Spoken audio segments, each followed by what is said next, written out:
Pandharkawada division office मधून मी forest guard Kulsange बोलतोय. एका गावकऱ्याकडून माहिती मिळाली आहे की हिवरा बरसा या गावच्या परिसरात वाघाने एका माणसावर हल्ला केलाय. कारण आम्ही लाईव्ह जंगलात जिथे खरोखर हे 35 वाघ वावरत आहेत त्या जंगलातनं जाऊन आम्ही शूट करणार होतो. काही भाग तर असे होते जिथे माणसांनी पण फार एक्सप्लोअर केलेले नाही आहेत, पण आम्ही जाऊन तिथे शूट केलेलं आहे. आणि परत काय म्हणतात त्याला, असे काही होते जिथे फार लोकांनी पाहिले पण नव्हते असे वाघ आहेत तिथे. कारण आपण जनरली ताडोबा आणि ह्याच्यात जातो, टिपेश्वरमध्ये पण जातात ठराविक, अगदी साऊथमधले काही स्टार्स वगैरे येतात टिपेश्वरमध्ये, हे पण मला ऐकलंय किंवा मी पाहिलंय. पण ते पण सुंदर जंगल आहे ते पण, आणि तिथे ते अगदी काय म्हणतो त्याला, कमी लोकांनी पाहिलेले असे वाघ वगैरे आहेत तिथे. ते मला बघायला मिळाले काही तिथे. नमस्कार, मी रसिका शिंदे. मुंबई तरुण भारतच्या MHA-MTV या वेब पोर्टलमध्ये तुमचं स्वागत. गेल्या अनेक दिवसांपासून खरं तर या चित्रपटाची चर्चा आहे. तो टेरिटरी हा चित्रपट 1 सप्टेंबरपासून महाराष्ट्रभरामध्ये प्रदर्शित होणार आहे. एक वेगळीच कथा आहे, वाघ आणि मानव ह्यांचं को एक्झिस्टन्स खरं तर आपल्या या आत्ताच्या जगामध्ये कसं हवं, आणि त्याची एक वेगळी कथा खरं तर या चित्रपटाच्या निमित्ताने प्रेक्षकांपर्यंत पोहोचवण्याचा मानस हा दिग्दर्शक सचिन श्रीराम यांचा आहे. तर आज आपल्यासोबत दिग्दर्शक स्वतः आणि अभिनेते संदीप कुलकर्णी आपल्यासोबत आहेत. तर या चित्रपटाच्या निमित्तानेच आपण त्यांच्याशी गप्पा मारणार आहोत. सगळ्यात आधी सर, मला तुमच्याकडेच यायचं आहे की फिलिपिन्समधून तुम्ही फिल्म मेकिंगचं शिक्षण घेतलं आहे. विदर्भ ते फिलिपिन्स हा प्रवास कसा होता, आणि नेमकं हा चित्रपट म्हणजे जितका आम्ही ट्रेलर पाहिला आहे तर त्यात जी अवनी, पांढरकवडा इथे जी अवनी ही वाघीण होती, तर तिच्याबद्दलची जी गोष्ट होती ती कुठेतरी या चित्रपटामध्ये आहे असं वाटतं. तर नेमकी चित्रपटाची कथा काय आहे? विदर्भ ॲक्च्युली पांढरकवडा हे आमचं गावच आहे. तिथे माझी आत्या आणि बरेच नातेवाईक राहतात. तर तिकडे ज्या घडणाऱ्या वाघाशी संबंधित ज्या काही घटना आहेत त्या मी बघत आलेलो होतो काही वर्षापासून. आणि तिकडे अवनीचं जरी म्हणजे घटना घडली असेल तरी फिल्ममध्ये तसं डायरेक्ट ॲज सच तो विषय नाही आहे आपला, पण कुठेतरी त्याचा एक एलिमेंट आहे सिमिलर काइंड. पण फिल्म ॲक्च्युली आहे तस्करीवर, आणि त्याचा शोध घ्यायला येणारे जे CBI ऑफिसर्स असतात त्यांची ती पूर्ण जर्नी आहे विदर्भाच्या जंगलामध्ये.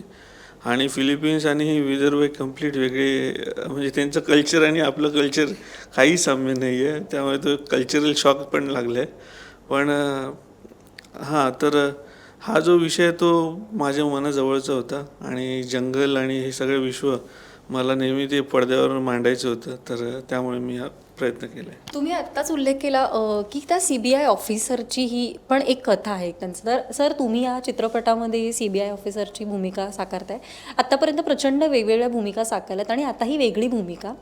तर मुळात हा चित्रपट जेव्हा तुमच्याकडे आला, कथा आली, तर तेव्हा काय ट्रिगर पॉईंट होता की नाही ही भूमिका साकारावी, हा चित्रपट करावा, आणि कसं तुम्हाला त्यावेळी फिलिंग काय होतं? मला स्वतःला माझा एक पिंड असा एक्सप्लोरेशनचा, खूप गोष्टी एक्सप्लोअर करतो, आणि म्हणून सिनेमाचं निमित्त एक असतं की वेगवेगळे विषय आणि वेगवेगळे व्यक्ती एक्सप्लोअर करायला मिळतात. सफारीला पण जायला मला खूप आवडतं, म्हणजे अगदी लहानपणापासून किंवा तरुण जेव्हा जमेल, अगदी साऊथ आफ्रिकापासून जेवढं वाईल्ड लाईफ हे करता येईल, एक्सप्लोअर करता येईल ते करतो. पण जेव्हा सचिन हा विषय घेऊन आला होता, तर पहिलं म्हणजे एक तर वाईल्ड लाईफ हे माझं आवडतं आहेच. दुसरी गोष्ट, हे जे जग आहे हे मलाही माहिती नव्हतं. म्हणजे विदर्भ आपल्याला शेतकरी आत्महत्या किंवा बाकीचं विदर्भ सिनेमातनं आलं आहे, किंवा नागपूरपर्यंत किंवा अकोला विकोला हे पाहिलं आहे, पण पांढरकवडा हे जंगलाचा भाग आहे विदर्भाचा हे माहिती पण नव्हतं मला, किंवा मला त्यात अगदीच माहिती असेल पण मी कधी गेलेलो नव्हतो. दुसरी गोष्ट, सचिननी जे काही स्क्रिप्टमध्ये किंवा जे त्याच्या कल्पनेतनं होतं त्याच्यामध्ये खूप छान पॉसिबिलिटीज ॲज सिनेमा म्हणून दिसत होत्या, आणि हे सिनेमा लोकांपर्यंत आलेलं नाही आहे सिनेमाच्या माध्यमातून, मराठीत तर नाहीच. तर मुळात आणि परत त्याच्यामध्ये तिथल्या लोकांचं जगणं, वाघांचे प्रॉब्लेम्स, मग त्यामुळे झालेले प्रॉब्लेम्स, कॉम्प्लिकेशन्स, आणि त्या सहजीवनासाठी काय करायला पाहिजे किंवा काय व्हायला पाहिजे हे कुठेतरी या सिनेमातनं येईल असं वाटलं होतं. ॲक्टर म्हणून पण आम्हाला एक ॲडव्हेंचर होतं, कारण आम्ही लाईव्ह जंगलात जिथे खरोखर हे 35 वाघ वावरत आहेत त्या जंगलातनं जाऊन आम्ही शूट करणार होतो. काही भाग तर असे होते जिथे माणसांनी पण फार एक्सप्लोअर केलेले नाही आहेत, पण आम्ही जाऊन तिथे शूट केलेलं आहे. अर्थात सगळा तिथला एक सपोर्ट होता, लोकल सपोर्ट होता, पॉलिटिकल सपोर्ट होता. त्यामुळे एक हे होतं की सेफ असू, म्हणजे फार कुठे आम्ही पण एक रिस्क घ्यावंसं वाटलं. आणि दुसरी गोष्ट, नेहमी आपण म्हणतो की विषयामध्ये व्हॉलेटॅलिटी असेल तर त्याच्यामध्येच एक काय म्हणतो त्याला, एक ॲक्शन असतं किंवा एक घटना घडत असतात, जे या विषयात दिसलं, जे सिनेमामध्ये पण आहे. तर तस्करी आणि त्याचं एक शोध आहे, तो एक भाग आहेच, म्हणजे तो एक कथेचा भाग आहे. पण तिथल्या जगण्यामध्येच खूप व्हॉलेटॅलिटी आहे. म्हणजे कधी वाघ येईल आणि काय होईल तिथली लोकंसुद्धा असे हॉस्टाईल असतात काही वेळेला. तर हे सगळं तिथलं जे जगणं आहे ते फार इंटरेस्टिंग मला वाटलं या सिनेमामधलं आणि ह्या विषयातलं. आणि ते म्हटलं ह्या एक्सप्लोअर करायला पाहिजे, आणि तो छान रीतीने ते सगळं झालेलं आहे. तुम्ही म्हणालात की रिस्क होती, म्हणजे काही भाग असे होते की जे माणसांनी पण एक्सप्लोअर केले नव्हते. तर ज्यावेळेस ते चित्रीकरण सुरू होतं तर काही म्हणजे असे अनुभव आले का, किंवा काही असं घटना घडल्या का? अनुभव म्हणजे डायरेक्ट इनडायरेक्ट जास्त अनुभव आलेत. की आम्ही शूटिंगला गेलेलो एका ठिकाणी आणि अरे तिथे रात्री वाघ पाणी प्यायला आला होता. आणि कुठे शूटिंग चालू आहे तर बाजूच्या गावात तर तिकडे आला होता वाघ, असं खूप ऐकायला मिळालेलं. आणि एकदा सकाळी पहाटे एक ड्रोनचा शॉट मला हवा होता. जंगलाबरोबर 4 जण आहेत आणि तो मोमेंट जो होता, मला असं वाटलं की या क्षणाला इथे असू शकतो आणि आला तर बापरे मेलोच आहे.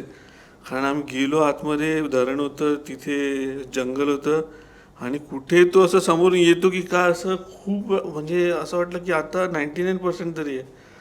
पण नशिबाने काय तिकडे आले आणि 4च होतो आम्ही आणि एक ड्रोन ऑपरेट करणार. तर 4-5 जणांना तर तो नक्कीच खाईल. बरं ग्रुपमध्ये येत नसेल पण 4-5 जणांसमोर नक्कीच येईल असं ते वाटलं. तुम्ही म्हणालात की म्हणजे ह्याच्यासाठी गावकऱ्यांचं पण एक बाजू आहे. तर जेव्हा तुम्ही तिकडे गेलात, शूट सुरू होतं, तेव्हा गावकऱ्यांशी काही चर्चा झाली का, किंवा त्यांच्याकडून अशा कोणत्या गोष्टी कळल्या का? हो, म्हणजे एकतर तिथले काही लोकल ॲक्टर्स पण होते, म्हणजे तिथे राहणारे किंवा झाडपट्टी करणारे वगैरे, जे थिएटर तिथले. आणि अप्रतिम त्यांची कामं झालेली आहेत, कारण त्यांचं जे नॅचरल हे बऱ्याच लोकांनी तर कॅमेरा पण नाही फेस केलेला, पण ते इतके स्वाभाविक वावरतात किंवा हे आहे, तो एक वेगळं जग हे लोकांना बघायला मिळणार आहे. आणि ऑब्व्हियसली तिथल्या काही लोकांबरोबर माझ्या खूप चर्चा झाल्या, बोलणी झाली, अपार्ट फ्रॉम शूट, जेव्हा वेळ असेल नसेल. तशी एक आमची एक चांगली मैत्री झाली. ते एक विरानी म्हणून प्रोफेसर आहेत, इनफॅक्ट मी सांगेन तुम्ही त्यांना भेटायला पाहिजे. तर ते तिथे खूप मोठे ॲक्टिव्हिस्ट आहेत. तर ते प्रोफेसर पण आहेत आणि त्यांनी खूप रिसर्च केलं आहे आणि ते तिथल्या लोकांबरोबर आणि म्हणजे इव्हन तरुण मुलांबरोबर सुद्धा. इनफॅक्ट त्यांना ते आवडतं की तरुण मुलांना मी जास्त अवेअरनेस दिला तर एक वेगळी पिढी तयार होईल. तर सगळा अवेअरनेस अबाउट वाईल्ड लाईफ किंवा टायगर्स आणि कसं तुम्ही त्यांच्याबरोबर राहून म्हणजे मुळात काय आहे की मला हे आत्ता जाणवलं पण की तो एकतर भूक लागल्याशिवाय तो तुमच्यावर हल्ला करत नाही, तो उगीचच येता जाता हल्ला करत नाही. त्याला भूक लागली तरच तो हल्ला करणार आहे. ते सुद्धा तो माणसांवर कमी, पहिलं जे 4 पायाचं जनावर असतं, कोंबडी, बकरी, गाय वगैरे, असं तो करतो. माणसांवरती ऑब्व्हियसली काही नाही मिळालं तर माणूस, किंवा तुम्ही त्यांच्या टेरिटरीमध्येच गेलात तर आणि त्याला भुकेली असेल तर. त्याच्यामध्ये सुद्धा बरेचसे अवेअरनेस आहेत की तो कुठल्या माणसांवर केव्हा हल्ला करतो. तर हे सगळं सिनेमामध्ये आहे. आणि हे विरानी आहेत, हे खूप त्याचं हे इनफॅक्ट तिथे जे पार्क्स आहेत किंवा ते जे सगळे हे आहेत, तिथे जाऊन सुद्धा तिथल्या कीपर्सना वगैरे पण ते खूप ट्रेन करतात की कसं त्याच्याकडे पाहावं, कसं त्याच्याकडे हे काहावं, दोन्ही दृष्टीने. त्यामुळे ते सगळं एक वेगळंच ते ॲक्टिव्हिटी करतायत तिथे. हे मला तिथे गेल्यावर कळलं किंवा ह्या सिनेमाच्या निमित्ताने मला कळलं. आणि ते आज आम्ही मित्र आहोत किंवा आम्हाला कधी त्याच्यावरती आम्ही गप्पा मारतो. त्यांनी केवढं तरी व्हिडिओ शूट केलेला आहे, माहिती केवढी आहे त्यांच्याकडे ह्या सगळ्या गोष्टींची. सो या चित्रपटाच्या निमित्ताने तो सगळा अवेअरनेस एक प्रेक्षकांपर्यंत आणि लार्ज ऑडियन्सपर्यंत पोहोचणार आहे. असं रिसर्चचा विषय सर म्हणत होते की त्या प्रोफेसर आहेत, त्यांनी फार रिसर्च केलं. तर या चित्रपटासाठी तुम्ही रिसर्च कसा केला? आणि सत्य म्हणजे अर्थात तुम्ही म्हणाला तसं तिथे वाघांनी हल्ले केलेत माणसांवर. तर अनेक जे अवनी वाघीचं मगाशी आपण म्हणत होतो, तर तिने देखील हल्ले करून बऱ्याच शेतकरी कुटुंबाचे जे प्रमुख होते तर त्यांच्यावरच अगदी हल्ला केला आणि त्याच्यामुळे संपूर्ण कुटुंब उद्ध्वस्त झाले. तर मग अशा वेळेस त्या गावकऱ्यांची बाजू मांडताना तुम्ही या गोष्टी पण मांडल्या आहेत का? कारण तुम्ही म्हणालात की वाघ आणि गावकरी ह्या दोघांचा एक मेळ तुम्ही साधलाय, तर रिसर्च कसा केला आणि ही गोष्ट कशी मांडली?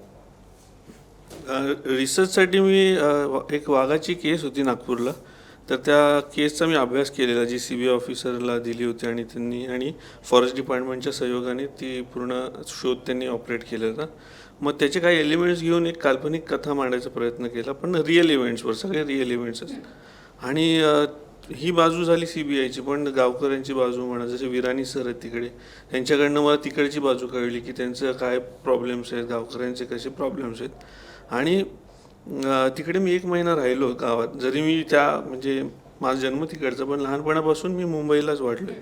त्यामुळे तिकडचं जीवन, कल्चर आणि हे सगळं खूप जवळून, मी इतकं जवळून नव्हतं माहिती. ती भाषा अवगत करायला वगैरे हे 1 महिना मी पूर्ण प्रॉपर राहून, तिकडचे लोक, तिकडचे पॉलिटिकल लोक कसे राहतात, तिकडे राजकीय काय प्रॉब्लेम आहे, तिकडचे लोक कुठल्या गोष्टीवरनं भांडण करतात, किंवा त्या गावामध्ये ते आदिवासींचे फेस्टिवल कसे असतात काय, मग एकदम डिटेलमध्ये मी ते समजण्याचा प्रयत्न केला. आणि मग ही सगळी कथा गुंफवायला मला 4-5 वर्ष गेली, कारण ती मला इंटरेस्टिंग पण करायची होती, पण ते रिअल पण असले पाहिजे, ते कॅरेक्टर्स पण खरे असले पाहिजे, आणि सगळ्या गोष्टी जुळून यायला ते खूप परिश्रम राहिले.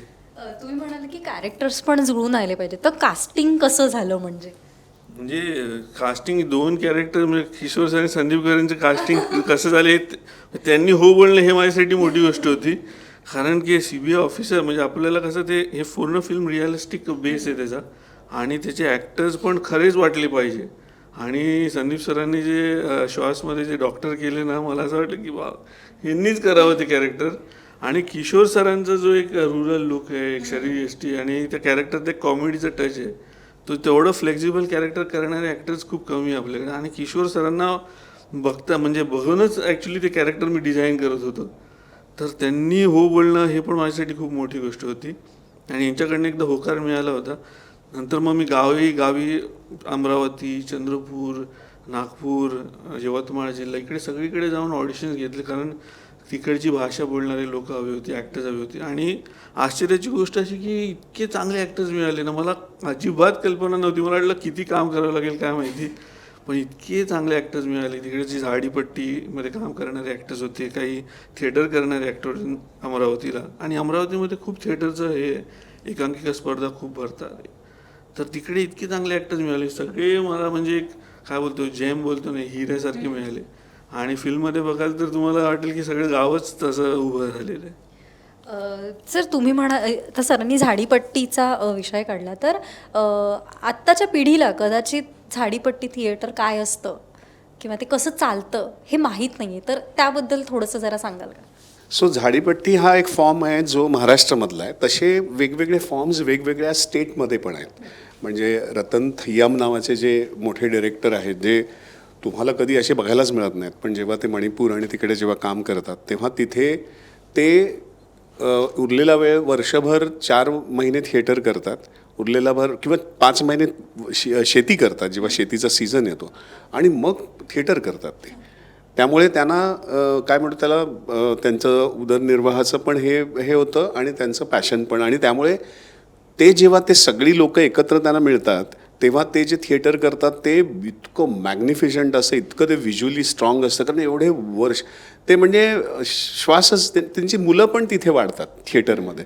तसंच झाडपट्टीचं आहे की ही परंपरा खूप मोठी आहे की लोक शेती करतात तिथे आणि हे थिएटर करतात. आणि ते थिएटर म्हणजे आपला रेग्युलर थिएटरचा फॉर्म नसतो. तिथे ते नाटक 3 तास 4 तास जसं ते रंगेल तसं चालतं. इम्प्रोव्हायझेशन्स खूप असतात, आणि तिथले विषय, पॉलिटिकल विषय त्यातमध्ये घेतले जातात. असं बरंच काही ते झाडपट्टीचं त्याचं हे. इनफॅक्ट काही नावाजलेले ॲक्टर्ससुद्धा त्या सीझनमध्ये जाऊन, मला वाटतं मकरंद अनासपुरे किंवा असे ॲक्टर्स जाऊन तिथे त्यांच्याबरोबर काम करतात त्या ह्याच्यामध्ये, आणि बऱ्यापैकी पैसे कमवून इतकं तिथे पैसे पण मिळतात ॲक्टर्सना ऑब्व्हियसली.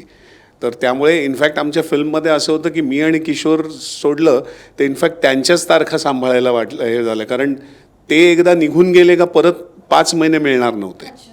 त्यामुळे त्यांच्या तारखा सांभाळून मग आम्ही आमच्या तारखा सांभाळल्या. इतकं ते होतं आणि त्यांना काही पडलेलं नव्हतं. ठीक आहे, असाल तुम्ही किशोर आणि कोण संदीप, आम्ही आमच्या ह्याला आम्ही जाणार माझ्या ह्याला. इतकं ते ते फार असं जगण्याच्या ह्यानी आहेत, जवळ आहेत ते. त्यांची एक काय म्हणतो त्याला, जगणं आणि थिएटर असं ते त्यांचं आहे तिकडे असं हे. किशोर सरांचा विषय सुरूच आहे तर त्यांच्यासोबत काम करण्याचा अनुभव कसा होता? किशोर आणि मी खूप वर्षापासून एकत्र आम्ही एकमेकांना ओळखतो, मित्र आहोत, जाणतो एकमेकांना. आमचे गुरु एकच आहेत, सत्यदेव दुबे. त्यामुळे थिएटरमध्ये 1, 2, 3 वर्ष तो सिनियर होता, म्हणजे तो त्यांनी आधी दुबेंबरोबर काम केलं, मी नंतर जॉईन झालो होतो.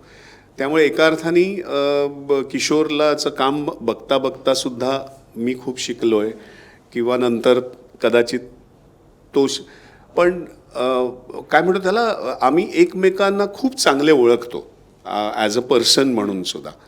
तर इनफॅक्ट एकत्र सिनेमे बघायचो किंवा ऑस्कर्सचे सिनेमे, त्यावेळेला जे ऑस्कर्स होते ते माझ्या घरी पडलेलं असायचं आणि आम्ही एका पाठोपाठ एक ते अवॉर्ड्स पण बघायचो, सिनेमे बघायचो. इतकं ते होतं. म्हणजे मग आई आम्हाला जेवण करून खाणं पिणं आमचं, आम्ही दिवसभर घरी पण, मी गणेश यादव वगैरे असा वगैरे आमचा एक ग्रुप होता. तिथपासून आम्ही एकत्र आहोत. त्यामुळे मी त्याची स्टाईल म्हणा, त्याचे सगळंच आम्ही ओळखतो त्याला चांगला, तोही मला चांगला ओळखतो. पण काम करण्याचा योग ह्याच्या आधी मम्मो नावाचा एक सिनेमा होता, जो माझा पहिला सिनेमा होता. आय थिंक त्याचाही पहिला का दुसरा सिनेमा होता. तिथे आम्ही एकत्र काम, श्याम बेनेगलांचा. त्याच्यानंतर एक इस रात की सुबह नहीं म्हणून आम्ही सिनेमा केला होता सुधीर मिश्राचा. त्याच्यामध्ये इनफॅक्ट त्याच्यामध्ये तर आम्ही 2 कॅरेक्टर सतत एकत्र होतो. हां, म्हणजे 2 वेगवेगळे असे कॅरेक्टर्स आम्ही उभे केले होते. तिथं जर्नी फारच छान होती. म्हणजे त्यांनी एक कॅरेक्टर उभा केला होता, मी एक वेगळा, आणि मग सतत आम्ही एकत्र होतो. याच्यामध्ये इनफॅक्ट तो तिथला लोकल आहे आणि मी बाहेरून येणारा आहे. आणि एका अर्थाने इनफॅक्ट आम्ही एवढे जवळ मित्र किंवा एकमेकांना ओळख असून सुद्धा त्या सिनेमामध्ये असं दाखवायचं की आम्ही ओळखतच नाही. मग आम्ही मी परकाच आहे, मी वेगळा आहे. आणि तोही तसाच हे असतो की हा बाहेरून येऊन हे काय, ह्यांना काय माहिती असणार आहे, आम्ही इथे जगतो, इथलं कॉम्प्लिकेशन्स आम्हाला माहिती आहे, हा येऊन काय करणार आहे. आणि मग एका पॉईंटला मग ते दोघं एकत्र येतात आणि ते केस सॉल्व्ह करणं किंवा त्यांना ते कळतं की हे असं एकत्र होऊनच ते करावं, असा तो ग्राफ आहे. त्यामुळे मजा आली. म्हणजे आम्ही काही सीन्स असे होते की जिथे मी ह्याला पहिल्यांदा भेटतोय आणि संध्याकाळी आम्ही येऊन हॉटेलमध्ये गप्पा मारून मित्रासारखे राहायचो. तो असा तो सगळा प्रवास होता. सर, किशोर सरांचा विषय सुरूच आहे तर त्यांची नेमकी भूमिका काय आहे आणि मानव आणि वाघ ह्यांच्यातील जो संघर्ष आहे तो दिवसागणिक वाढत चालला आहे. आणि या सगळ्यामध्ये तिकडचे जे वन अधिकारी असतात त्यांची पण एक प्रमुख भूमिका असते. तर त्याबद्दल तुम्ही काय सांगाल आणि ते या चित्रपटाच्या माध्यमातून लोकांपर्यंत कसा पोहोचवण्याचा प्रयत्न केला?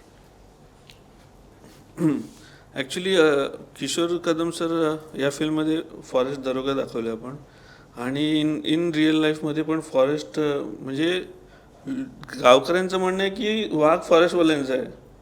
म्हणजे ते डायरेक्ट तुमच्या वाघाला तुम्ही सांभाळा ना, म्हणजे ते तुमचा वाघ आहे, तो आम्हाला काय घेणं देणं नाही. म्हणजे त्यांचं कम्प्लीट असं आहे. आणि कोण व्यक्ती मरण पावते तिथे दर आठवड्याला आपल्याला एक केस जाणवते, तर ते त्यांना ते डायरेक्ट सामोरं जावं लागतं. त्यांना ते एकदम रागीट, म्हणजे फुल याच्यात असतात, तावत असतात.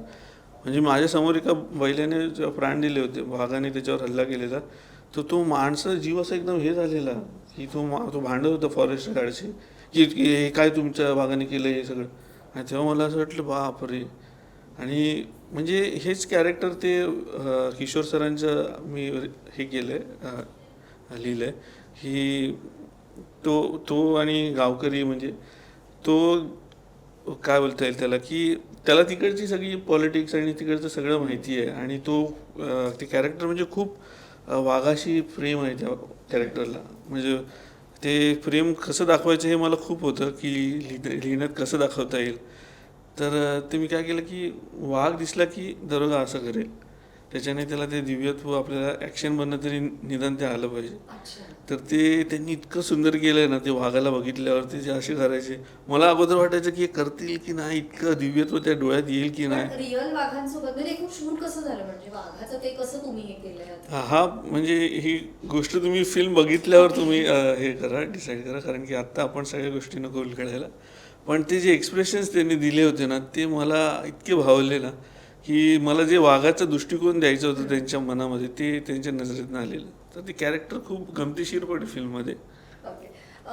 तुम्ही म्हणालात की गमती म्हणजे वाघाचं जे ते चित्रपट तुम्ही जेव्हा बघा तेव्हाच कळेल, पण जे रेस्क्यू ऑपरेशन केलं जातं वाघांचं, तर त्याच्या ज्या काही तांत्रिक गोष्टी आहेत तर त्या तुम्ही कशा विचारात घेतल्या, तुमच्या लेखनात त्या कशा उतरल्या आणि त्याच्याबद्दल तुमचा रिसर्च तुम्ही आधी कसा केला? कारण रिसर्च केल्याशिवाय आपण ती कथात बांधू नाही शकणार आणि चित्रपटाचं लेखन दिग्दर्शन देखील तुम्हीच केलं आहे, तर त्या गोष्टी कशा विचारात घेतल्या? आपण फिल्ममध्ये खूप रेस्क्यू ॲसच आपण दाखवलेलं नाही आहे की म्हणजे त्याला बंदुकीने किंवा ते जे असतं त्यांचं डाट त्याच्याने वगैरे असं आपण दाखवलेलं नाही. त्यामुळे तो भाग आपल्या फिल्मचा प्रमुख भाग नसल्यामुळे खूप बाहेरून आपण दाखवला आहे, जेणेकरून पिंजरा लावला आहे, पिंजऱ्यामध्ये बकरी ठेवली आहे, त्यामुळे तो तसा आपण इनडायरेक्टली सगळं आहे, त्यामुळे तो फार आपण ते लिखाणात पण तेवढं आलेलं नाही. सर मला हां ॲक्च्युली त्याच्यामध्ये जसं आता पिंजरा वगैरे आहे, म्हणजे मुळात वाघ आपण ट्रॅप कसं करतो ह्याचं एक हे दाखवलेलं आहे. त्यामुळे तिथल्या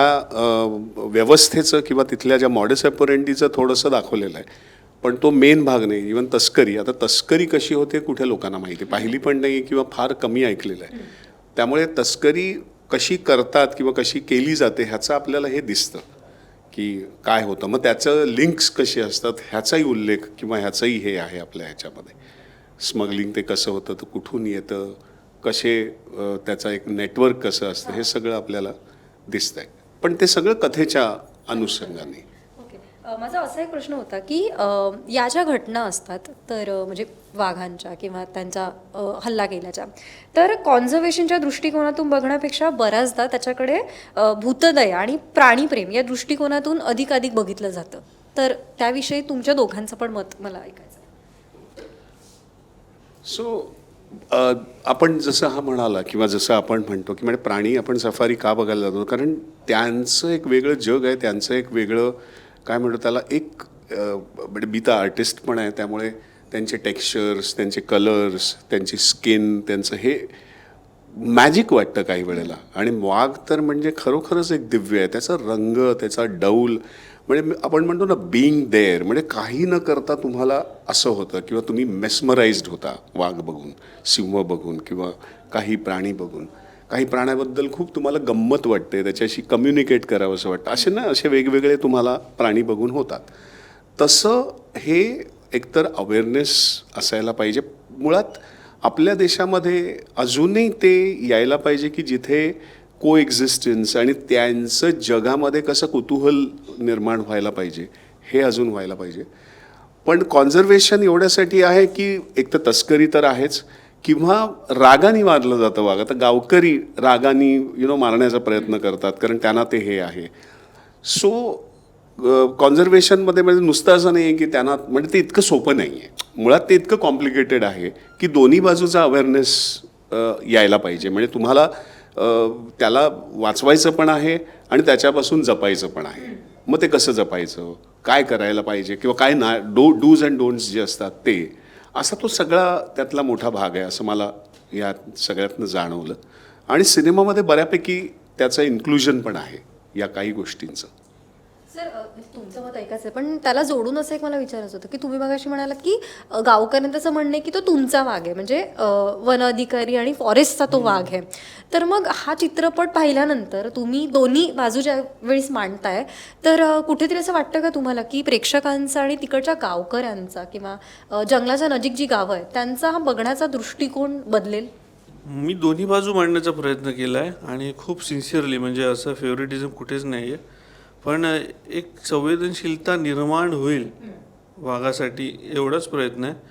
कारण त्यांचे पण वेगळेच प्रॉब्लेम आहे आणि ते खरेच प्रॉब्लेम आहे, असं नाही की मला असं वाटतं की आपण पिक्चरच बघायला, कारण की कसं ते एक एक गोष्ट आपण आणि सिन्सिअर प्रॉब्लेम, असं नाही की ते काय आणतात, कारण की जगण्यासाठी सगळं चाललं आहे. तर दोन्ही बाजू मांडल्या आहेत. आणि शेवटी कसं की आमच्या सरांनी पण असं सांगितलेलं, लेखनाचे सर होते शफात खान सर, की दोन्ही बाजू मांडायच्या आणि लोकांना ठरवू द्यायचं. आपण डायरेक्ट कसं जाण मी बरोबर हे कशावरून. तर मग पण एक मला एक बाजू थोडंसं वाघाच्या साईडने फेवरेटिझम म्हणता येईल, थोडंसं एक संवेदनशीलता निर्माण व्हावी हे बॅक ऑफ माइंड ठेवूनच सगळं स्टोरी कथानक मी लिहिण्याचा प्रयत्न केलेला. सर म्हणजे तुम्ही म्हणाल तसं की वाघाकडे किंवा सिंहाकडे बघून एक असं दैदिप्यमान काहीतरी वाटतं. तर दिसलेला का तेव्हा वाघ, म्हणजे अगदी जवळून काही म्हणजे मे बी तुम्ही शूट करताय आणि तेव्हा असं झालं की अरे वाघ आहे आजूबाजूला, अशी चाहू लागली का, असा काही किस्सा घडलेला का? ॲक्च्युली तसं नाही घडलं, म्हणजे शूटिंगच्या वेळेला नाही घडलं. पण मी जसं म्हटलं तसं विरानी जे तिथले आहेत प्रोफेसर, ते मला टिपेश्वरच्या जंगलात आणि तिथे एकदा घेऊन गेले होते. तर तिकडे मला सायटिंग केलं त्यांनी बरोबर, कारण त्यांना तर सगळंच माहिती आहे, तिथल्या लोकांना माहिती आहे कुठे वगैरे. इनफॅक्ट आणि परत काय म्हणतात त्याला, असे काही होते जिथे फार लोकांनी पाहिले पण नव्हते, असे वाघ आहेत तिथे. कारण आपण जनरली ताडोबा आणि ह्याच्यात जातो, टिपेश्वरमध्ये पण जातात ठराविक, अगदी साऊथमधले काही स्टार्स वगैरे येतात टिपेश्वरमध्ये, हे पण मला ऐकलं आहे किंवा मी पाहिलं आहे. पण ते पण सुंदर जंगल आहे ते पण, आणि तिथे ते अगदी काय म्हणतो त्याला, कमी लोकांनी पाहिलेले असे वाघ वगैरे आहेत तिथे. तर ते मला बघायला मिळाले काही तिथे. सर तुम्ही म्हणाल की तुम्ही 1 महिना आधी राहिलेलात तिकडे, तर तेव्हाचा तुमचा असा काही अनुभव, तुम्ही पाहिलात का वाघ किंवा काय अनुभव होता? ॲक्च्युली ते विश्व समजून घ्यायला ना, मी आमचे मामा आहेत, ते मामांचे एक मित्र आहेत धमानंद मेश्राम, आणि ते कॅरेक्टर मी किशोर सरांचं आणि त्यांचं सेम आहे.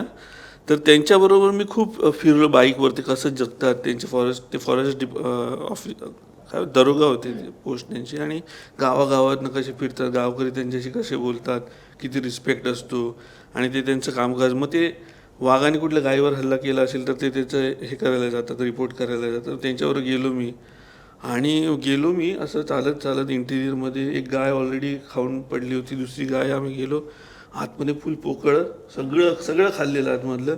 आणि तेव्हा बोलतात वाघ दुसऱ्या दिवशी येतो. मग आज दुसरा दिवस आहे, आणि बापरे, जे म्हणजे मी शोधायला लागलो कुठून येतोय. तो जो मोमेंट होता ना, वाघ नाही आला तरी ते जे हालत खराब होती ती झाली होती. आणि कधी ते, आणि संध्याकाळ झाली होती, कधी निघतो असं झालं.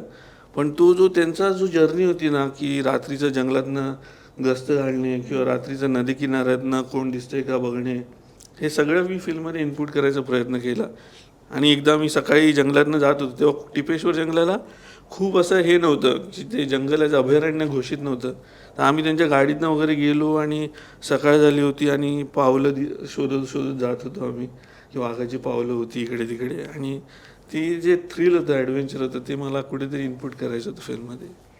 सर प्राण्यांच्या अनुषंगाने फार कमी कथा लिहिल्या जातात किंवा मांडल्या जातात. म्हणजे मला ऐकण्यानुसार की आजोबा असेल किंवा वळू असेल, पण प्रेक्षकांचा या कथांकडे बघण्याचा दृष्टिकोन हा नेमका कसा असतो? आणि एक कलाकार म्हणून, एक अभिनेता म्हणून आणि एक दिग्दर्शक म्हणून प्रेक्षकांना ती गोष्ट मनाला भिडावी आणि ती जितक्या ताकदीने तुम्ही मांडताय ती तितक्याच ताकदीने त्यांना कळावी, यासाठी एक तो प्रयत्न कसा केला जातो? मला असं वाटतं मुद्दामून प्रयत्न मीही कधी केला नाही. म्हणजे मी माझा खूप पर्सनल तो एक हे अनुभव घ्यायचा नेहमी असायचा. पण मला असं वाटतं या सिनेमाच्या अनुषंगाने जेवढं येईल तेवढं डेफिनेटली. आणि म्हणून मी म्हणतो की सिनेमाचं एक कसं असतं की लोक मुद्दामून जाऊन सिनेमा बघतात किंवा तो एक्सपिरियन्स घ्यायला बघतात. म्हणून मी म्हणतो की डॉक्युमेंटरीज वगैरे त्याचं एक वेगळं हे आहे, पण डॉक्युमेंटरीज लोकांपर्यंत खूप पोचत नाही किंवा आपल्याकडे अजून तरी ते कल्चर नाही आहे. त्यामुळे सिनेमाच्या निमित्ताने आलं तर ते खूप जास्त इफेक्टिव्हली ह्या गोष्टी पोचतात. आणि दुसरी गोष्ट असं आहे की आपल्या म्हणजे ॲज अ ह्युमन बिईंग आपण जे म्हणतो की इतके आपण आपल्यामध्ये असतो अदरवाईज, स्पेशली शहरामध्ये, की आपल्या गोष्टी करण्यात. आणि ते शहरच तसं असतं की शहराचं सायकोलॉजीच तशी आहे की तुम्हाला दिवस पुरत नाही का तुमच्या स्वतःच्या ह्याच्यामध्ये. तर त्याच्या बाहेर जाऊन थोडासा एक विचार करणं, व्यापक होणं फार गरजेचं असतं. ह्यानी पर्स्पेक्टिव्स खूप मिळतात. इनफॅक्ट जेव्हा आम्ही ॲक्टर स्टॅनिस्लावस्की वगैरेची पुस्तकं आहे त्याच्यामध्ये किंवा अशा ॲक्टिंग आम्ही म्हणजे हे केलेलं आहे. इनफॅक्ट इवन आर्टिस्ट म्हणून, पेंटर म्हणून, की एक प्राणी ऑब्झर्व करणं हे सुद्धा खूप काही देऊन जातं. त्याचे बिहेवियर्स, त्याचं हे माकडापासून मग वेगवेगळे म्हणजे काय जब ते त्यांची जी एक हे असते, मूवमेंट असते त्यांची. वाघ अदरवाईज इतका आळशी किंवा इतका हे असतो आणि त्याला गरज पडली तर मग तो जे काही त्याचं हे करतो. माकडं इथून तिथे. सो हे जे वेगवेगळे बिहेवियर्स आहेत पक्ष्यांमधले सुद्धा, हे सुद्धा खूप इंटरेस्टिंग आहेत. म्हणजे आपण कधी लक्ष देत नाही किंवा आपण कधी पाहत नाही, पण हे पाहिल्यानंतर किंवा थोडंसं आकलन केल्यानंतर एक वेगळे पर्स्पेक्टिव्ज मिळतात आयुष्यात, हे नक्की आहे. याचं तुम्ही उत्तर द्याच. पण आत्ताच्या म्हणजे आता ज्या पद्धतीचे चित्रपट येत आहेत तर त्या एका लाटेमध्ये असा हा वेगळा विषय घेऊन येणं आणि त्याकडे मग प्रेक्षक कोणत्या दृष्टीने पाहतील आणि नेमकं तुम्हाला म्हणजे तुमचा मेन मुद्दा कळला की तुम्हाला त्या प्रेक्षकांना काय सांगायचं आहे, पण त्यातूनही एक तो चित्रपटाचा गाभा त्यांच्यापर्यंत कोणता नेमका पॉईंट हा त्यांच्यापर्यंत पोहोचवावा अशी तुमची एक दिग्दर्शक म्हणून इच्छा आहे? मला वाटतं की जसं आपण खूप दिवस म्हणजे खूप वर्ष आपण काम करतो, सकाळी ऑफिसला संध्याकाळी ऑफिसला घरी येतो, काम इतकं बिझी असतं लाईफ. पण कधी ठरवतो की आपण जंगल सफारीला जायला पाहिजे, कधी ठरवतो आपण ट्रेकिंगला जायला पाहिजे, कधी कुठेतरी कॅम्पिंग करूया, जंगलातच काहीतरी खाऊया. तर मला वाटतं ही फिल्म आहे ना ती जागा पूर्ण करते. त्यामुळे हा चित्रपट बघितल्यावर ती जी मनातली जी जागा आहे जी बाकी ती कुठेतरी ती त्यांना देईल. आणि शेवटी ते विश्व एकदम वेगळं आणि खूप इंटरेस्टिंग आहे. म्हणजे गावामधलं पण इंटिरियर जे आदिवासी समाज आहे, ते जंगल आहे, ते नद्या आहेत, तिकडचं प्राण्यांचं जीवन आहे, फॉरेस्ट डिपार्टमेंट हे कम्प्लिटली वेगळं आहे. त्यामुळे त्याचं जे एक वेगळं रिलॅक्सेशन पण मिळतं आपल्याला की अरे कुठेतरी मी गावी खूप लांब कुठेतरी जाऊन आलो आहे. तर मला वाटतं की सगळ्यांनी हा फिल्म त्यासाठी तरी बघावं, एक वेगळा अनुभव. सर तुम्ही एक जाता जाता प्रेक्षकांना काय सांगाल? प्रेक्षकांना मी हेच सांगेन की हा नक्कीच जसं सचिन म्हणाला किंवा आम्ही जे म्हणतोय की नक्कीच एक वेगळा अनुभव हा सिनेमा देऊन जाईल. आणि मी म्हटलं तसं सिनेमामध्ये नाट्य तर म्हणजे त्याचं नाट्य आहे, पण एक आपण म्हणतो तिथल्या जगण्याचा जो एक पेस असतो तो पेसमुळे तुम्हाला कदाचित आणि व्हिज्युअल्स आपण जे नेहमी म्हणतो एक्सपिरियन्स केव्हा येतो जेव्हा तुम्हाला एक विशिष्ट प्रकारचे व्हिज्युअल्स, विशिष्ट प्रकारचं साऊंड, विशिष्ट प्रकारचा वास जेव्हा येतो. आता वास आणि म्हणूनच एक सिनेमा काय काय वेळेला काय तुम्हाला खरं वास येत नाही, पण तो तुम्हाला जाणवतो जरी वास नसला, कारण तुम्हाला तुमचे सेन्सेस एकदम तेव्हा तीक्ष्ण होतात किंवा तुमच्या जागे होतात, जे एरवी असे तुमच्या कामामध्ये दुर्लक्ष नसतं किंवा झोपलेले असतात, ते तिथे एकदम असे जागे होतात आणि तुम्हाला जाणीवा होतात खूप. तर अशा डेफिनेटली काही जाणीवा नक्कीच हा सिनेमा करून देईल. तर नक्की 1 सप्टेंबरला महाराष्ट्रभरामध्ये प्रदर्शित होणारा टेरिटरी हा चित्रपट तुम्ही नक्की पहा आणि तुम्हाला हा चित्रपट कसा वाटला हे आम्हाला कमेंट बॉक्समध्ये लिहून नक्की कळवा. त्यासाठी MahaMTVच्या फेसबुक पेजला लाईक करा आणि यूट्यूब चॅनलला सबस्क्राईब करायला विसरू नका. धन्यवाद. धन्यवाद.